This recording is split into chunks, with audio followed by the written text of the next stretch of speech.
अब अभी currently WrestleMania को लेकर या बाकी किसी भी प्रीमियम लाइव इवेंट को लेकर ब्रे वाइट के बारे में हो या ब्रॉक लेसनर के बारे में हो, बहुत सारे न्यूज आ रहे हैं कि उनका अपोनेंट कौन सा हो सकता है।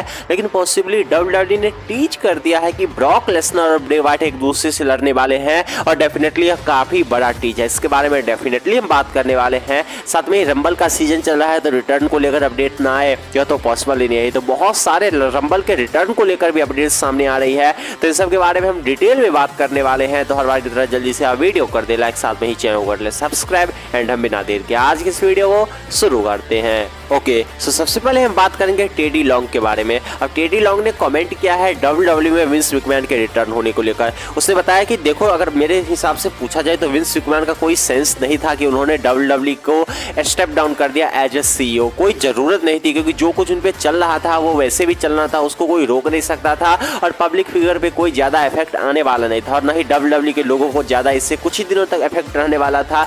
इसलिए मुझे नहीं लगता है कि उस समय विंस मैकमैन को स्टेप डाउन करना चाहिए था। और यदि विंस मैकमैन का रिटर्न होता है तो उसे कोई भी नहीं रोक सकता और किसी को प्रॉब्लम भी नहीं होना चाहिए, क्योंकि जैसे ही विंस मैकमैन अपने मन से गए हैं उन्हें अपने मन से आने के लिए कोई रोक नहीं सकता। तो टेडी लॉन्ग के हिसाब से विंस मैकमैन की रिटर्न की डब्ल्यूडब्ल्यूई को जरूरत है। हालांकि बात की जाए, रिक फ्लेयर ने भी कमेंट किया है कि डब्ल्यूडब्ल्यूई को विंस मैकमैन की जरूरत है और उन्हें वापस रिटर्न करना चाहिए। तो पिछले कुछ दिनों से देखा जाए तो विंस मैकमैन के फेवर में बहुत सारे न्यूज सामने आ चुके हैं, बहुत सारे लोग सामने आ चुके हैं। अब देखना पड़ेगा कि फाइनली विंस मैकमैन रिटर्न करते हैं या नहीं करते, और करते भी हैं तो बड़ा क्वेश्चन यही रहने वाला है कि क्या एज वह सीईओ रिटर्न करने वाले हैं या फिर वह किसी टेलीविजन पे किसी नए जो क्या ही कह सकते हैं मिस्टर मैकमैन या किसी और फॉर्म में वह रिटर्न करने वाले हैं। लेकिन हम चलते हैं अपने अगले अपडेट पे जो आ रही है केविन नस की तरफ से। केविन नस ने कमेंट किया है ब्लड लाइन के ऊपर। अब पहली बात तो उन्होंने काफी हार्श कमेंट किया है, वैसे भी केविन नस के कमेंट के बारे में क्या ही कहा जा सकता है। उन्होंने बताया कि देखो, अगर करंटली मुझसे पूछा जाए कि तुम रॉ देखना चाहते हो या स्मैकडाउन देखना चाहते हो तो मैं क्लियरली कहूंगा कि मैं रॉ देखना चाहता हूं, क्योंकि अब बोर हो चुका हूं मैं बार बार स्मैकडाउन पर वही उसोज को देखते हुए, रोमन रिंग्स और सभी टाइटल को होल्ड किए हुए। प्रॉब्लम उन्होंने बोला यहां से शुरू होती है कि ब्लड लाइन के पास सारा का सारा टाइटल है और किसी के पास भी टाइटल नहीं है। तो काफी हार्श है, काफी मेरे लिए हार्ड है यह देखना बार बार कि पूरे ब्लड लाइन ही सभी टाइटल को होल्ड किए हुए है।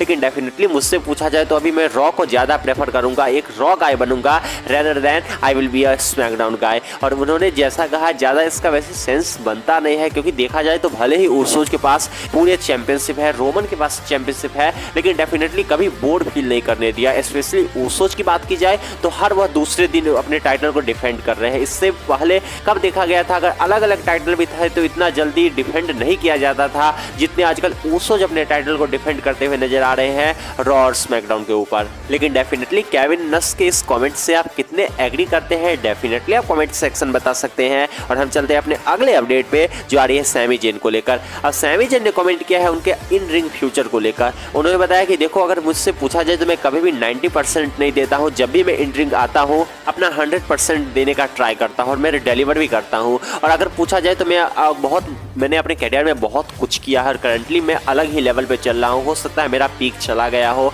या क्या पता मेरा पीक आने ही वाला हो, लेकिन आने वाले दिनों में मैं और अच्छा परफॉर्मेंस देने चाहूँगा और डेफिनेटली मैं अलग लेवल पे ले जाना चाहूँगा। और जो लोग सोच रहे हैं मैं उससे ज़्यादा लेवल पे डिलीवर करके आने वाले दिनों में दिखाऊंगा। हालांकि उन्होंने इस बात पे भी कमेंट किया कि ब्लड लाइन के बाकी मेंबर को बू मिलता है लेकिन उनको चीयर मिलता है। उन्होंने बोला इसमें मैं ज़्यादा क्या ही कमेंट कर सकता हूँ, यह फैंस के कारण होता है। डेफिनेटली फैंस जिस तरीके से सैमी जेन से जुड़े हैं आप क्लियरली फील भी कर सकते हैं, क्योंकि ब्लड लाइन का एक केवल मेंबर सैमी जेन ही है जिसको फाइनली हमें चीयर मिलते हुए अभी करंटली नजर आ रहा है। लेकिन हम चलते हैं अपने अगले अपडेट पे जो आ रहे हैं मीरो की तरफ से। अब मीरो कहा जाए या डब्ल्यूडब्ल्यूई में रूसेफ कहा जाए, इसको लेकर लाना ने कमेंट किया और बताया है कि जैसे हर एक सुपरस्टार वापस डब्ल्यूडब्ल्यूई में आ रहा है, ट्रिपल एच को डेफिनेटली साइन करना चाहिए मीरो को या कहे रूसेफ को। और देखा जाए तो रूसेफ को साइन डब्ल्यूडब्ल्यूई कर सकती है, ट्रिपल एच कर सकते हैं, क्योंकि इतने सारे जब साइन कर ही चुके हैं तो क्या ही फर्क पड़ता है। और वैसे भी रूसेफ की अगर बात की जाए तो AEW डेफिनेटली उस लेवल में उन्हें बुकिंग नहीं दे पाई जिस लेवल पे कम से कम डब्ल्यूडब्ल्यूई में चल रहे थे। हालांकि डब्ल्यूडब्ल्यूई में भी कोई खास नहीं चल रहा था, लेकिन AEW से डेफिनेटली अच्छे चल रहे थे। और बात की जाए तो AEW की शुरू से यही प्रॉब्लम रही है कि उन्होंने साइन तो बहुत सारे सुपरस्टार को कर लिए हैं, लेकिन उन्हें मैनेज करने में वो पूरी तरीके से फेल रही है। और यही रीजन है कि बहुत सारे अब AEW के सुपरस्टार वापस WWE में आना चाहते हैं। और ऐसा लाना का भी कहना है कि उनका पर्सनल बिलीव है कि रुसेव एक बार फिर से हमें WWE में नजर आएंगे। अब देखना होगा कि WWE कब उन्हें लाती है, लेकिन डेफिनेटली रुसेव के बारे में आपका क्या सोचना है डेफिनेटली आप कमेंट सेक्शन बता सकते हैं। और हम चलते हैं अपने फाइनल अपडेट पे जो आ रही है ब्रॉक लेसनर और ब्रे वाइट के पॉसिबल मैच को लेकर। अब इसको लेकर इससे पहले कोई भी रूमर नहीं थे, कोई स्पॉइलर नहीं थे, लेकिन WWE ने अपने ऑफिशियल ट्विटर हैंडल से एक वीडियो रिलीज किया है जहां पे वो हॉलीडे के सेलिब्रेशन के लिए काफी कार्टून टाइप का वीडियो रिलीज किया है, जहां पे वीडियो में बहुत कुछ हमें ब्रॉक लेसनर अपने ट्रैक्टर के साथ देखने को मिल रहे हैं, रोमन रिंग्स, सैमी जेन और बाकी सभी देख रहे हैं और वह सब वह एक सिंपल कहा जाए न्यू ईयर को सेलिब्रेट कर रहे हैं। लेकिन उस वीडियो में हमें एक QR कोड देखने को मिला है जिसको स्कैन करने पे हमें एक वीडियो मिलता है